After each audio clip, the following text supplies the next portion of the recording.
Terima kasih Anda masih di Ada Apa Berita Weekend dan kami masih melanjutkan dialog. Kalau tadi kita membahas seputar dari dunia politik, kami akan mengupdate informasi seputar kecelakaan yang cukup mengagetkan dan juga sangat tragis ya. Dan informasinya adalah kecelakaan maut di tol Jagorawi yang hingga saat ini menewaskan 6 orang terus didalami oleh pihak berwajib. Sang pengemudi Mitsubishi Lancer Abdul Qadir Jailani atau Dul diduga lalai sehingga menyebabkan kecelakaan tersebut. Jika terbukti, maka Dul terancam terkena hukuman 6 tahun penjara.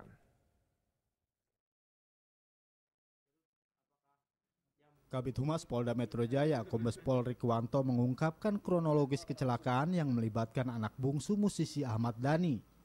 Dalam pernyataannya, kecelakaan yang terjadi Minggu pukul 00.45 pagi ini melibatkan 3 mobil, di mana Mitsubishi Lancer yang dikendarai Dul oleng sehingga melewati pagar pembatas dan melaju di jalur berlawanan hingga menabrak mobil Grand Max dan Avanza.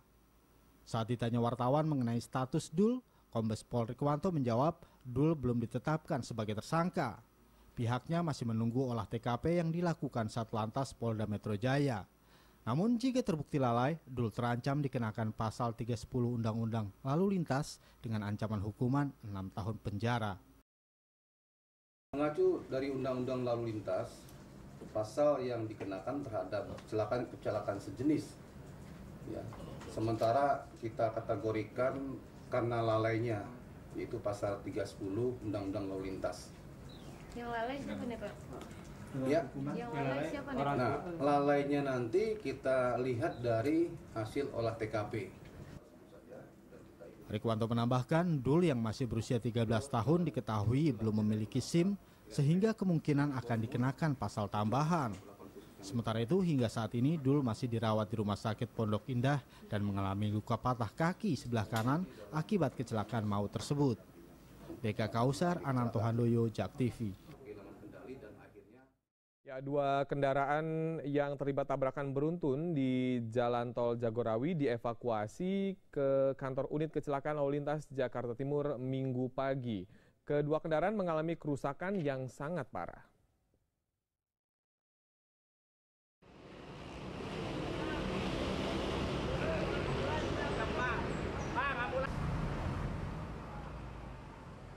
Kondisi kedua kendaraan yang terlibat tabrakan beruntun di Jalan Tol Jagorawi, Jakarta Timur Minggu dini hari tadi mengalami kerusakan yang sangat parah. Mobil Mitsubishi Lancer yang dikemudikan Abdul Qadir Jailani alias Dul, misalnya, kondisi kendaraan yang dikemudikan putra bungsu musisi Ahmad Dhani ini mengalami kerusakan di hampir seluruh bagian. Besi pembatas jalan tol bahkan masih menyangkut di bagian depan mobil mewah ini. Kondisi terparah berada di sisi kiri dan depan kendaraan, sementara roda kiri depan pecah.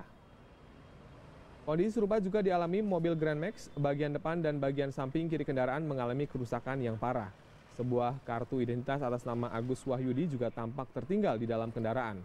Sejumlah sepatu dan baju juga tertinggal, sementara ceceran darah masih menempel di beberapa bagian kendaraan. Untuk kepentingan penyelidikan, 2 kendaraan ini telah dilingkari garis polisi.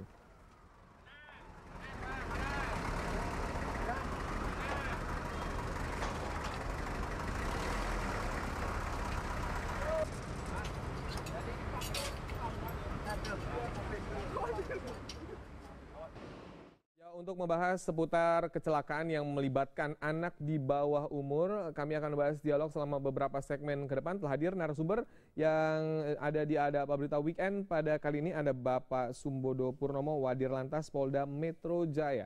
Selamat malam Bapak, selamat datang di JAK TV. Baik, kalau tadi Bapak melihat cuplikan video liputan yang baru saja ditayangkan, bagaimana komentar Bapak? Ya, pertama tentu saja kami dari pihak kepolisian pertama mengucapkan bela sungkawa dan rasa prihatin yang sedalam-dalamnya atas musibah terjadinya kecelakaan tersebut, dan semoga keluarga baik yang mengalami luka maupun meninggal dunia itu diberikan ketabahan dan kekuatan, dan kami akan berusaha untuk melakukan penyelidikan dan penyidikan terhadap kasus ini dengan seterang-terangnya dan dengan sebaik-baiknya demi untuk keadilan dan juga untuk kepastian hukum. Ya, demi untuk keadilan dan juga kepastian hukum. Sampai saat ini dari kasus kecelakaan ini sudah berapa orang yang ditetapkan sebagai tersangka, Pak? Sampai saat ini memang kami belum menetapkan siapa tersangka dalam kasus ini, dan karena memang olah TKP, reka ulang TKP juga baru tadi kami selesaikan sore tadi, dan tentu saja setelah diadakan reka ulang, kami juga terus akan berdiskusi sehingga kemudian ketika nanti kami bisa menetapkan tersangkanya, tidak ada lagi keraguan terhadap hal tersebut. Ya, reka ulang di tempat kejadian. Nah, ini bagaimana sih gambaran, mungkin juga pemirsa ada yang baru saja menyimak tentang kejadian kecelakaan maut ini. Ini seperti apa sih, Pak? Ya, kejadian itu terjadi di kilometer 8400, yaitu di Tol Jagorawi, yang jalur dari arah utara ke selatan. Ya. Kemudian ketika terjadi kejadian, kronologisnya ada sebuah sedan Lancer, kemudian hilang kendali, kemudian menabrak guardrail atau pembatas jalan tol, kemudian menyeberang, akhirnya kemudian menabrak kendaraan Grand Max yang berlawanan arah, kemudian kendaraan Grand Max tersebut membentur kendaraan Avanza. Ya. Akibat dari kecelakaan tersebut, 6 orang meninggal dunia dan 9 orang luka berat, saat ini masih sedang dalam perawatan. Dan terhadap 3 kendaraan yang terlibat dalam kecelakaan tersebut, saat ini semuanya sudah kami evakuasi dari lokasi dan terus kita adakan penyelidikan terhadap kasus tersebut. Ya, bisa melewati pembatas jalan tol, berarti kecepatan dari mobil Lancer ini sangat tinggi sekali dong, Pak? Ya, bisa diartikan seperti itu karena memang tetapi guardrail ini sendiri juga memang tidak tinggi ya, kurang lebih sekitar hanya sebatas lutut itu ya. Tapi bisa melewati itu kemudian bisa menyeberang, tentu kecepatannya juga cukup tinggi. Jadi memang kecepatannya cukup tinggi ya. Nah, kalau kita berbicara terhadap ini kan kecelakaan melibatkan anak di bawah umur. Betul. Sementara Dul ini belum memiliki SIM. Nah, ini bagaimana menurut Bapak? Betul. Jadi memang mari kita bicara pada fakta hukum bahwa sampai sekarang memang Polri belum menetapkan satu orang pun sebagai tersangka. Kami akan segera menetapkan tentunya setelah mendalami pemeriksaan saksi-saksi, kemudian juga mendalami hasil olah TKP, itu sehingga kemudian ketika itu tadi saya bilang, ketika kemudian kami menetapkan siapa tersangkanya, tidak ada keraguan terhadap hal tersebut. Dan seandainya memang si tersangka yang akan kami tetapkan nanti di bawah umur, tentu saja ada hal khusus terkait dengan tersangka di bawah umur ini yang diatur di dalam Undang-Undang Nomor 11 tahun 2012, yaitu tentang peradilan anak. Peradilan anak itu, undang-undang tersebut mengatakan bahwa memang ketika dia usianya antara 12 sampai 18 tahun, maka walaupun dia diajukan dalam sidang peradilan umum, tapi ada pengkhususan dalam hal penanganannya. Dan termasuk juga dalam kesempatan yang baik ini, kami juga mengingatkan semua pihak bahwa di dalam undang-undang tersebut, di dalam pasal 19, disebutkan bahwa ketika dalam menjalani peradilan anak tersebut, maka si anak maupun orang tua si anak, termasuk identitasnya, harus dirahasiakan dari pemerintahan baik media cetak dan media elektronik. Ini yang harus ini juga oleh masyarakat. Untuk sementara ini masih dirahasiakan ya Pak ya? Kalaupun ada media yang membongkar itu keceplosan ya Pak? Seperti itu ya. Artinya bukan masalah dirahasiakan siapa tersangkanya, tidak. Tersangkanya tidak bisa dirahasiakan, tetap harus juga. Tapi identitas tersangkanya, karena tentu ini akan membawa pengaruh psikologis kepada si anak ke depan. Ya. Kemudian yang kedua, bahwa di dalam undang peradilan anak tersebut ada juga yang disebut dengan namanya diversi. Ya. Kemudian juga ada namanya yang disebutkan di sini adalah restoratif justice. Restoratif justice itu adalah bagaimana supaya proses peradilan terhadap si anak ini itu lebih tidak lagi kepada upaya membalas dendam, tapi bagaimana merehabilitasi, kemudian bahwa ini di luar peradilan umum. Lebih kepada pembinaan ya, karena memang masih panjang masa depan. Dan ini memang anak-anak juga, walaupun tadi hukumnya belum memiliki SIM tadi ya Pak ya. Baik, sudah ada penelpon yang masuk, saya sapa terlebih dahulu. Selamat malam. Selamat malam. Ya, dengan Bapak siapa di mana? Pak Ahmad Sugandi, Ujami, Jakarta Pak. Ya, silakan Bapak, ada komentar. Yo. Selamat malam Pak, Assalamualaikum. Waalaikumsalam Pak, selamat malam Pak. Pak Ahmad Sugandi, Ujami, Jakarta Pak. Ya, silakan Bapak. Pertama-tama saya mau mengucapkan turut berduka cita kepada korban. Mudah-mudahan diberi ketabahan. Bagaimana komentar Bapak? Yang kedua, kita tolong kepada polisi ini diberikan ya pengusutan yang lebih detail. Ibaratnya keadilan harus ditegakkan dan hukum ya Pak. Betul. Hanya itu yang saya sampaikan. Terima kasih. Selamat malam. Ya baik, terima kasih. Ya ini pengusutan karena baru tadi juga ya Pak. Kejadian baru tadi malam sekitar jam 2 ya. Jam 2 dini hari. Dan setelah kejadian sampai dengan hari ini, sampai detik ini kami masih terus bekerja keras Pak. Termasuk juga melakukan pemeriksaan saksi-saksi. Baik saksi yang mengetahui langsung saat kejadian, baik saksi yang mengetahui beberapa jam sebelum kejadian ada apa sebetulnya, termasuk juga saksi anggota PJR yang pertama kali menangani, saksi penolong dan sebagainya. Itu tadi kita akan mengusut ini dengan seterang-terangnya dan demi adanya kepastian hukum. Tetapi tentu saja ada juga ajas-ajas peradilan pidana, hukum beracara yang juga harus diikuti oleh pihak kepolisian. Baik, nanti kami lanjutkan diskusi pada malam hari ini. Pemirsa, Anda jangan kemana-mana karena kami masih akan kembali tetap di Ada Apa Berita Weekend. Ya, terima kasih Anda masih bersama kami. 5 korban tewas seketika akibat kecelakaan maut di Jalan Tol Jagorawi kilometer 8.200 tadi malam.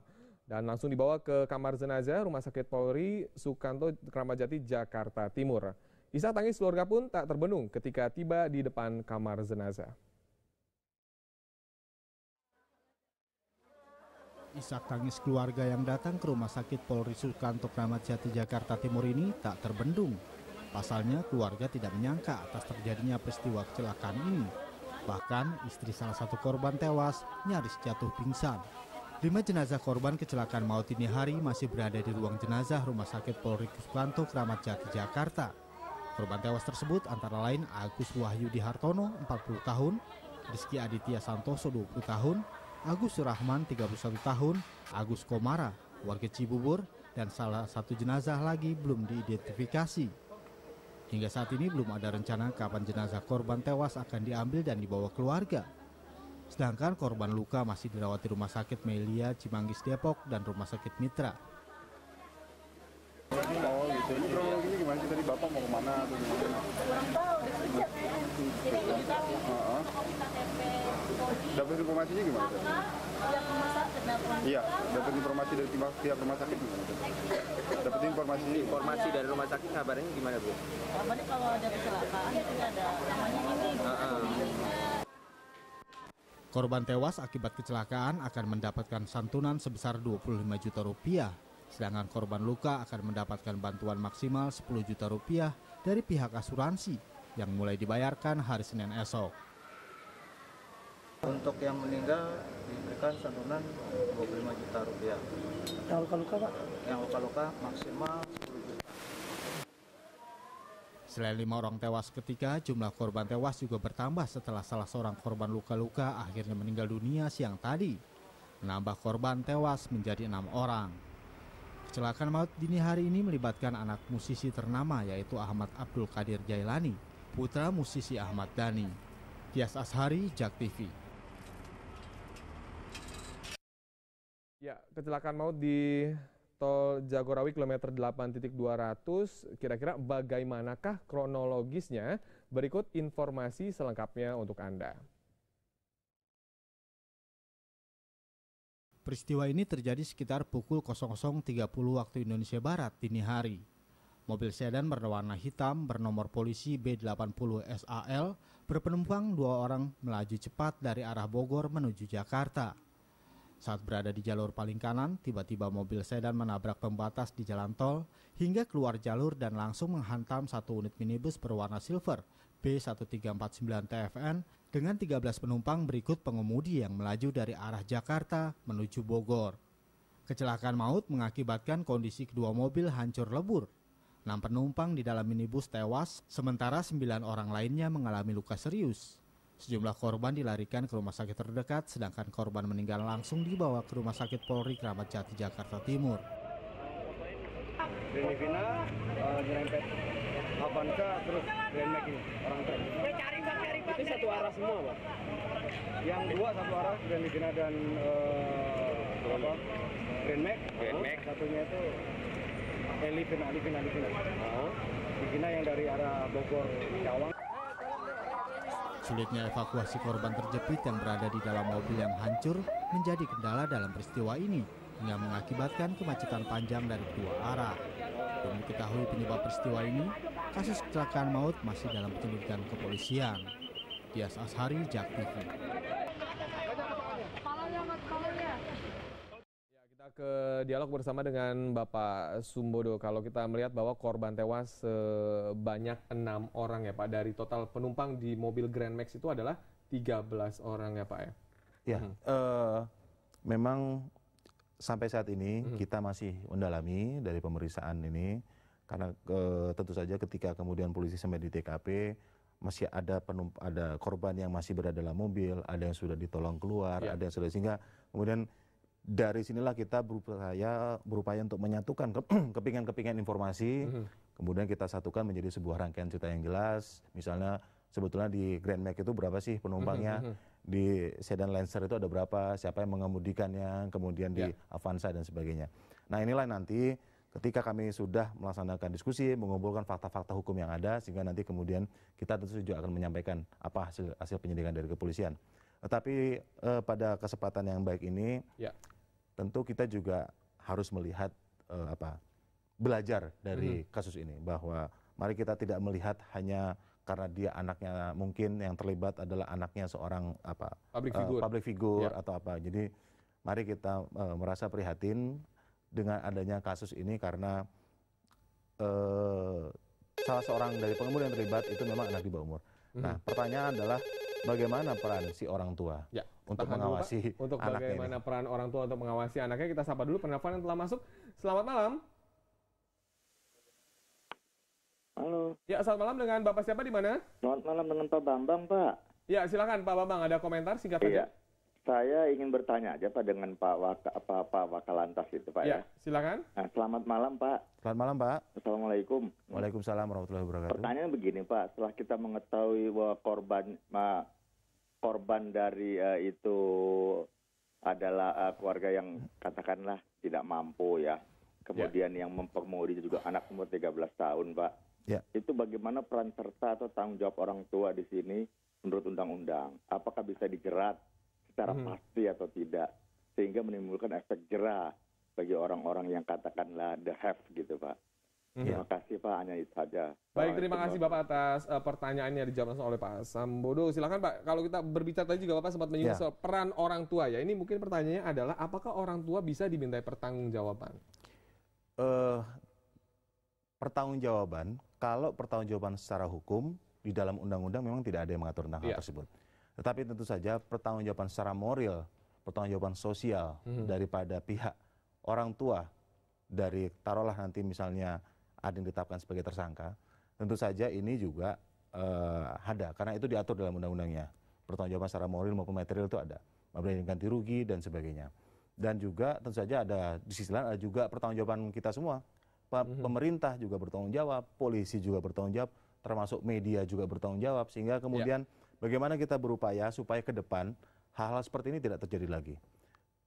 Tidak hanya karena ini melibatkan anak public figure, mari kita lihat di seluruh wilayah di Indonesia, bukan suatu hal yang sulit untuk menemukan misalnya seorang anak usia di bawah umur mengemudikan sepeda motor, mengemudikan mobil, ya, dan bahkan si motor atau mobil itu sendiri dibelikan oleh orang tuanya. Padahal orang tuanya secara sadar, secara tahu, mengetahui bahwa anak di bawah usia 17 tahun itu memang belum boleh mengemudikan baik sepeda motor maupun mobil. Oke lah, secara kecakapan dia, oh anak saya sudah biasa kok tiap hari juga. Yes, oke. Tetapi ada kondisi-kondisi psikologis yang anak di bawah umur itu belum bisa memelihara kondisi psikologisnya untuk bisa menjalankan kendaraan tersebut untuk aman tidak hanya bagi dirinya, tetapi juga aman bagi orang lain. Sehingga kalau saya pribadi, ini pendapat saya pribadi ya, kalau terjadi kecelakaan seperti ini di mana ada anak di bawah umur kemudian terlibat kecelakaan, ini maka yang harus pertama disalahkan tentu saja adalah orang tuanya. Tidak hanya kepada mungkin karena anak figur, tapi kepada semua masyarakat. Dan pada kesempatan yang baik ini saya menghimbau kepada semua orang tua bagi semua orang tua yang memberikan kendaraan bermotor, baik mobil maupun sepeda motor, untuk digunakan oleh anaknya untuk ke sekolah atau untuk beraktivitas sehari-hari, mari kita berpikir ulang, lebih baik anak kita kalau misalnya itu disuruh pakai sepeda atau kendaraan-kendaraan lain yang lebih aman atau mungkin angkutan umum, sehingga kemudian kecelakaan serupa tidak terulang di kemudian hari. Ya, harus dipertimbangkan kembali ya. Ketika anak memang belum siap untuk mengendarai secara pribadi, lebih baik dipertimbangkan lagi ya. Yang lucunya bahkan kadang-kadang orang tuanya sendiri yang akhirnya memalsukan umur si anak dan sebagainya. Ada kebanggaan seperti itu yang harusnya tidak dilakukan ya Bapak ya. Karena tadi pertimbangan keselamatan untuk anaknya sendiri atau juga untuk orang lain. Baik, sudah ada penelpon yang sudah masuk. Selamat malam. Selamat malam. Ya, dengan Bapak siapa di mana? Santo di Bekasi. Ya, silakan Bapak, ada komentarnya silakan atau pertanyaan. Kecelakaan yang melibatkan public figure ya, kita udah sering lihat anaknya Hatta Rajasa, Ari gitu ya. Itu ujung-ujungnya mereka udah jelas-jelas itu pelaku istilahnya tersangka lah. Kenapa bebas gitu? Apakah mereka itu punya power ataukah mereka itu public figure gitu. Sedangkan saya punya saudara yang kejadiannya kurang lebih sama dan keluarganya memaafkan, tetap aja dia di penjara gitu. Ya. Itu buat kita itu hal yang aneh gitu. Untuk kepolisian itu bagaimana gitu. Ya. Itu saja Bapak. Baik, terima kasih atas komentar. Bagaimana tanggapan Bapak? Iya, saya rasa di dalam undang-undang kita kan sudah jelas bahwa setiap orang mempunyai kedudukan yang sama dalam hukum dan pemerintahan, dan itu dijamin dalam undang-undang dasar. Dan terkait dengan hal ini juga kami tidak pernah melihat apakah ini anaknya public figure atau bukan, anak orang kaya, anak orang miskin, anak politikus, anak apa, tidak. Karena semua memang semuanya sama kedudukannya dalam hukum. Dan terhadap kasus ini, ya, karena kan ini kan ada ketentuan-ketentuan ya tentang peradilan anak ini. Kalaupun misalnya si A ini nanti misalnya kita jadikan sebagai tersangka, apabila A ini memang anak di bawah umur, yang di dalam undang-undang peradilan anak disebutkan usia 12 sampai 18 itu ada ketentuan-ketentuan khusus, tentu yang kita harus kita berlakukan. Misalnya peradilan khusus bahwa anak tersebut tidak bisa dilakukan penahanan oleh kepolisian sebelum usianya berumur 14 tahun. Itu adalah ketetapan undang-undang. Jangan kemudian kami juga berharap masyarakat juga bisa melihat bahwa ketika kemudian polisi tidak melakukan penahanan dibilang misalnya ini adalah public figure. Oh, karena ini. Padahal mungkin memang undang-undangnya bicara seperti itu. Kemudian yang kedua, mari kita melihat bahwa ini jangan melihat kapan ditahan polisi bisa ini, tidak. Sekarang pertama bahwa polisi pun belum menemukan tersangkanya. Seandainya pun kita temukan tersangkanya juga, kita akan lihat bagaimana kondisi psikologisnya. Dan yang kedua, sampai saat ini semua pengemudi yang terlibat di dalam kecelakaan tersebut itu masih dalam perawatan, masih kritis, ya masih kritis. Sehingga kemudian kami sendiri juga tentu juga akan melakukan sangat berhati-hati dalam melakukan penyelidikan ini, sehingga juga kemudian mari kita semua berdoa berharap supaya semua korban dalam kecelakaan tersebut bisa segera pulih, bisa segera sembuh. Untuk tidak hanya dalam kepentingan untuk melanjutkan penyidikan perkara ini, tapi juga untuk melanjutkan hidupnya. Baik, nanti kami lanjutkan. Pemirsa, Anda jangan kemana-mana karena ada apa berita weekend akan kembali tetap di JAK TV. Terima kasih Anda masih bersama kami. Setelah diotopsi di kamar jenazah Rumah Sakit Said Sukamto, Kramat Jati, Jakarta Timur, 4 jenazah dari 6 korban tewas kecelakaan maut di dalam tol Jagorawi kilometer 8.200 Minggu siang diambil pihak keluarga. Isak tangis mewarnai proses pengambilan jenazah.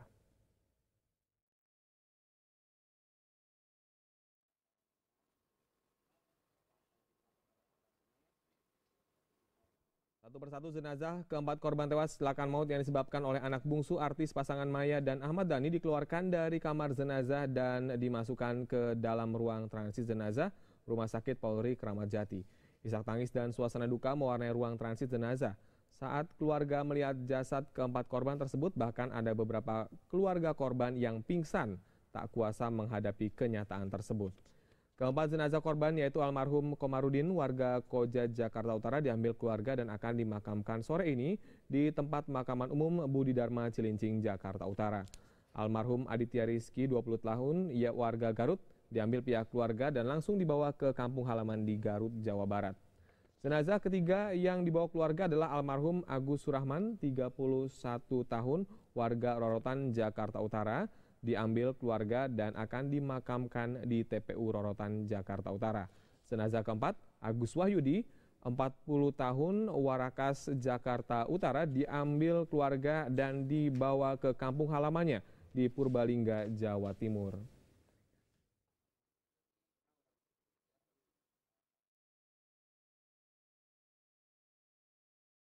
Baik, itu dia proses pengambilan jenazah di rumah sakit korban kecelakaan yang terjadi dini hari tadi. Ya, kalau kita berbicara sedikit hukum anak, Pak. Nah, ini memang bisa dikatakan bahwa anak ini memang tidak bisa dihukum kalau belum usianya 14 tahun ya? Ya, jadi bukan tidak bisa dihukum, bisa dihukum, tetapi proses peradilannya itu, proses acara pidana dalam peradilan anak ini memang mengatur hal khusus. Yang secara umum tujuannya adalah bahwa akibat kecelakaan atau akibat tindak pidana yang terjadi itu kemudian tidak kemudian merusak sepanjang umur si anak itu sampai ke depan, tapi memulihkan kondisi psikologisnya dan sebagainya. Oleh sebab itu makanya ada aturan-aturan khusus, termasuk misalnya jumlah hari penahanan yang bisa dilakukan oleh polisi, kemudian batas usia batas usia yang polisi bisa melakukan penahanan, termasuk juga berapa lama dia bisa ditahan, kemudian ketentuan pidana apa yang bisa menyebabkan dia ditahan, semuanya itu ada hal khusus yang diatur. Dan itu tentu saja terkait dalam hal penyidikan ini, apabila nanti kami sudah menetapkan si A misalnya ini sebagai tersangka, tentu saja kalau si A ini misalnya di bawah umur, kita akan berkonsultasi dan berkoordinasi juga dengan Komnas Perlindungan Anak, dengan psikiater, karena memang ya ada hal khusus yang terkait dengan hal ini. Baik, singkat saja Pak, apa yang ingin disampaikan ke masyarakat terkait dengan kecelakaan ini? Mungkin juga ini juga peringatan kepolisian terhadap orang tua, Pak. Singkat saja Pak, Sambodo silakan. Pada kesempatan kali ini saya menghimbau kepada semua orang tua agar lebih ketat dalam mengawasi anaknya, karena bagaimanapun anak itu adalah tanggung jawab kita, dan akanlah sangat kita merasa bersalah atau berdosa apabila kita memberikan sepeda motor ataupun mobil kepada anak-anak kita yang masih di bawah umur dan kita tahu dia belum cukup umur untuk mengemudikan kendaraan bermotor tersebut. Baik, nanti kita lanjut lagi Pak diskusinya. Kita akan melihat bagaimana tanggapan dari perlindungan anak ya. Pemirsa, Anda jangan kemana-mana karena kami masih akan kembali tetap di Ada Apa Berita. Terima kasih Anda masih di Ada Apa Berita Weekend dan kita masih membahas seputar kecelakaan maut yang melibatkan anak di bawah umur. Telah hadir juga narasumber selain Bapak Sambodo juga hadir Pak Iksan, Komisioner KPAI. Selamat malam, selamat datang di JAK TV. Baik Bapak, menanggapi tentang kecelakaan yang terjadi, bagaimana komentar Bapak? Ya, yang pertama kami dari KPAI menyatakan turut berduka cita dengan 6 orang korban meninggal dan 9 orang yang luka-luka. Dan kemudian sekarang juga ada pembahasan yang cukup serius karena salah satu pengendara mobilnya anak berusia 13 tahun. Ini yang menjadi perhatian KPAI. Ada dua hal yang perlu bisa kita bahas di sini. Yang pertama, perbuatan itu sendiri yang kemudian sebagai satu ancaman pidana. Yang kedua, persoalan pengasuhan orang tua yang memberikan mobil kepada anak pada usia 13 tahun. Nah, terkait dengan perbuatan anak, itu dalam Undang-Undang 397 diatur adalah bahwa anak itu diperlakukan secara khusus. Yang pertama, ancamannya separuh dari orang dewasa. Yang kedua, dia berhak untuk mendapatkan beberapa hak khusus seperti bimbingan, pendidikan, dan semua. Tapi memang dalam beberapa perkembangan hukum kita, itu dimungkinkan untuk diversi dan restoratif justice. Diversi artinya bahwa dia ditarik keluar dari proses hukum.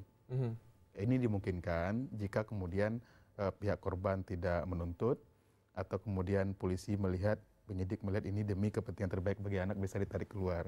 Nah, restoratif justice artinya bahwa anak ini dihadapkan dengan korban dan kemudian dia mengakui kesalahannya, memberikan kompensasi sesuai permintaan korban. Nah, ini kemudian akan meringankan duka korban. Mungkin orang tua akan memberikan kompensasi kepada istri yang ditinggalkan sama korban, anak yang ditinggalkan. Nah, di sisi lain masalah pengasuhan. Ini pasal 13 mengatakan bahwa orang tua harus melindungi anak dari perlakuan ABCD sampai perlakuan salah. Nah, pada ayat 2-nya dikatakan jika orang tua melakukan salah terhadap anaknya itu dikenakan pemberatan hukuman. Nah, pasal 30 ada 2 ancaman. Pertama, perdatanya dicabut kuasa asuhnya. Yang kedua, pasal 77 dikatakan pada ayat B-nya itu perbuatan orang tua yang mengakibatkan anak mengalami kerugian secara fisik atau psikis dan sosial itu diancam pidana 5 tahun. Nah, ini memang tidak lazim dilakukan pemindanaan terhadap orang tua yang lalai terhadap anaknya. Tapi secara hukum itu ada. Itu dimungkinkan orang tua diproses karena kelalaiannya, pembiarannya, dan dengan sengaja memberikan satu mobil kepada anaknya, itu bisa dianggap pelanggaran undang-undang lalu lintas, kemudian membiarkan anak membawa kendaraan sendiri, dan itu masuk kategori. Berarti ada kemungkinan orang tua juga bisa diproses secara hukum karena ada kelalaian seperti itu. Nanti saya minta tanggapan Pak Sambrono, tapi tahan dulu. Tapi kalau kita berbicara mengenai tadi keluarga korban, jika menuntut seperti apa? Ya, artinya bahwa secara hukum dia dimungkinkan untuk menyampaikan kerugian-kerugian yang dia alami akibat perbuatan pelaku, dan kemudian nanti hakim mempertimbangkan sanksi apa yang tepat diberikan terhadap, karena ini kecelakaan musibah. Walaupun di dalamnya ada anak yang belum hak untuk membawa mobil, tapi ada korban yang kemudian harus dipertimbangkan. Nah, biasanya hakim melihat sanksi apa yang tepat. Karena memenjarakan pelaku yang di bawah umur ini juga tidak akan menyelesaikan masalah. Tapi kemudian ketika hakim menuntut bahwa pelaku harus mengganti semua kerugian, kompensasi, dan itu akan lebih bijak. Karena dianggap akan lebih melindungi korban. Karena hukum kita itu kan berusaha untuk bagaimana korban bisa mendapatkan penghargaan yang seadil-adilnya gitu. Ya, artinya masih banyak alternatif untuk penyelesaian masalah ini ya, bisa dibilang seperti itu ya. Dana sama-sama menguntungkan, kira-kira bisa dibilang seperti itu, atau mungkin sama-sama ini karena rasa simpati dan empatinya juga sama-sama. Ini karena anak. Karena umur 13 tahun. Jadi KPAI punya kepentingan di sini memastikan proses ini pelaku terlindungi dengan baik.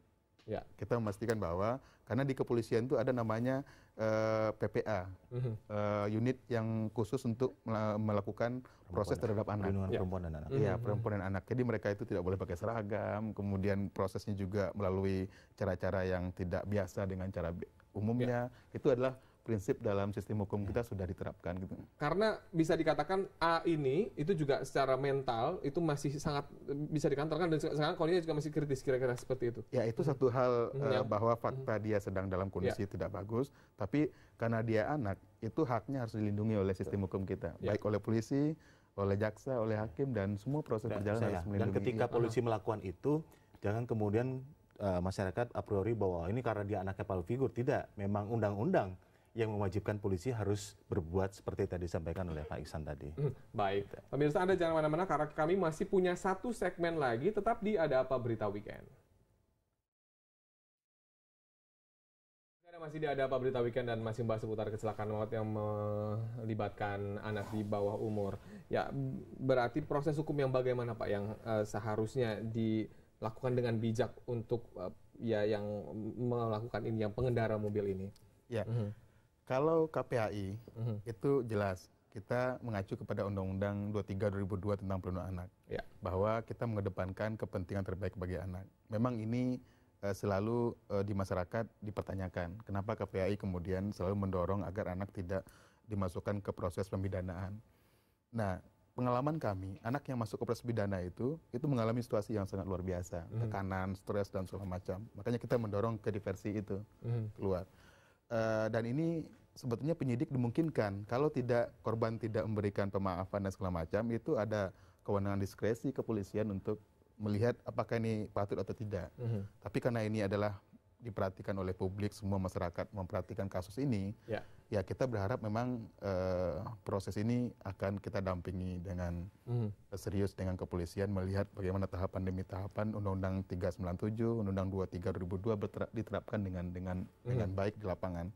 Jadi saya pikir polisi juga sangat paham bahwa proses yang mereka lakukan itu juga mengedepankan kepentingan terbaik bagi anak, karena kita tidak ingin agar kemudian ada upaya-upaya atau ada tekanan-tekanan yang membuat kita abai bahwa ada undang-undang yang mengatur ini. Jadi jangan berdasarkan tekanan, tapi berdasarkan aturan gitu. Setelah kecelakaan terjadi, media memberitakan dan ya dengan terang-terangan ya Pak, identitas dari pengemudi Mitsubishi Lancer ini. Ini gimana komentar KPAI?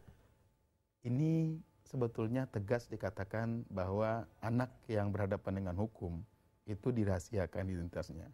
Tapi ada satu hal yang kemudian tidak bisa kita pungkiri, bahwa untuk public figure, selebritis, itu kan memang satu dilema, menutupi identitas. Karena ketika kejadian, online sudah kemudian sangat gencar. Tapi Jak TV saya sangat menyetujui langkah untuk kemudian kembali memunculkan inisial, kemudian memblur wajah anak berhadapan pelaku ini dan keluarganya. Itu langkah yang cukup kita hargai, walaupun sebelumnya sudah banyak media yang mempublikasikan ini. Jadi memang dilema kita pada tingkat siapa orang yang diproses. Kalau yang selama ini KPI hadapi, orang-orang biasa, ada 3.500 kasus yang kami tangani, itu nggak pernah masuk di media. Tapi ini karena anak dari public figure otomatis memang menyedot media untuk datang dan juga meliput tentang senang media ini menampilkan kalau. Ya, betul. Nah, jadi bagaimana langkah KPAI sendiri setelah kejadian hari ini? Apa yang akan diperjuangkan? Ya, sesuai dengan Undang-Undang Pasal 74, 576, 23, tugas dan fungsi kami lebih kepada pengawasan bagaimana proses berjalan. Nanti pola pengawasan kami lebih kepada koordinasi. Selama ini kita dengan Polda, dengan Mabes Polri selalu koordinasi untuk tugas-tugas di bidang anak ini. Nah, biasanya kalau di lapangan petugas belum paham, biasanya Mabes Polri sama Polda mengingatkan agar koordinasi. Jadi fungsi bukan mengawasi. Kalau mengawasi kesannya nanti ini siapa yang datang. Tapi kalau pola koordinasi mungkin lebih enak kita diskusikan, bicarakan ini. Karena memang kalau untuk persoalan korban dan pelaku itu ada petugas mendamping di lapangan. Jadi KPI fokus nanti melihat bagaimana tahapan di kepolisian, kalau naik ke kejaksaan bagaimana tahapannya, kalau di versi bagaimana di dinas sosialnya atau di Kementerian Sosial, kami melihat di bagian itu nantinya. Ya, Bapak Sambodada yang disampaikan mungkin, dan juga mungkin terkait dengan tadi kerjasama antara kepolisian dan juga KPAI untuk masalah ini. Ya, kami memang punya rencana secepat mungkin akan melaksanakan rapat terbatas dengan pihak KPAI, termasuk juga tentu saja kami minta pendampingan konsultasi dari pihak KPAI agar penyidik-penyidik kami di lapangan itu juga mampu untuk menerapkan, mengimplementasikan pasal-pasal perlindungan anak dan perlindungan anak ini secara benar di lapangan dengan tidak kemudian mengabaikan fakta-fakta hukum yang ada.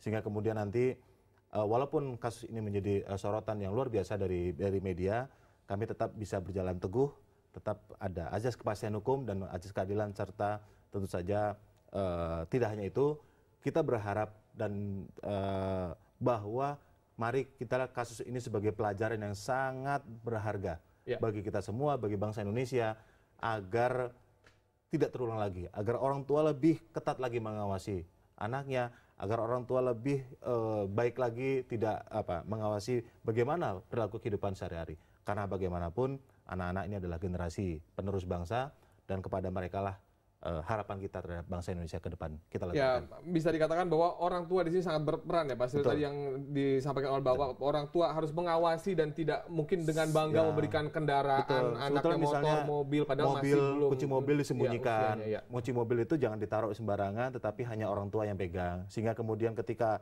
kunci motor atau mobil itu anaknya mau pergi, dia tidak bisa dengan mudah ngambil kunci terus langsung keluar. Paling tidak dia harus izin sama orang tuanya. Nah, langkah-langkah seperti itu kan harus sebetulnya dilakukan. Bukannya malah sekarang karena status sosial akhirnya malah orang tua dengan bangga membelikan motor, membelikan mobil kepada anaknya yang belum berusia 17 tahun. Kalau itu terjadi, maka yang harus pertama disalahkan adalah si pihak orang tua itu sendiri. Ya, ada yang disampaikan? Silahkan. Ya, ini pelajaran untuk publik bahwasanya sesungguhnya Undang-Undang Perlindungan Anak itu memungkinkan di pasal 77 itu perbuatan-perbuatan orang tua yang mengakibatkan anak mengalami kerugian secara fisik dan psikis itu masuk ke proses pidana. Walaupun tidak lazim ya, tapi ke depan saya pikir tadi kita dialog dengan Polda Metro, dengan Pak Rikwanto, kalau ini mendorong pembelajaran untuk publik, agar ada jurisprudensi dan kemudian masyarakat sadar bahwa melalaikan, mengabaikan, membiarkan anak itu punya sanksi pidana. Karena di luar negeri sudah diterapkan. Ada denda terhadap orang tua yang meninggalkan anak di rumah, ada denda. Di luar negeri luar biasa, progresif dan luar biasa. Memang dalam undang-undang kita sudah ada, cuma kadang-kadang polisi berbenturan dengan nilai dan budaya. Kalau orang tua diproses kayak bawa anak ke bawah lampu merah itu, menggendong, mengemis, itu kadang polisi agak riskan juga. Iya. Tapi ke depan saya pikir demi pelindungan anak, polisi harus berani untuk mengatakan ini pelanggaran, ada pasal pidananya, kita proses gitu. Ya baik, terima kasih Pak Ihsan, terima kasih Pak Sambodo atas sama-sama. waktunya. Semoga ini juga menjadi pelajaran berharga bagi masyarakat agar lebih hati-hati memberikan kendaraan dan juga mungkin motor atau mobil sehingga bisa mengawasi putra-putri Anda sehingga kejadian ini tidak berulang. Saya terima kasih Pak Ihsan, terima kasih Pak Sambodo. Selamat menikmati akhir pekan Anda.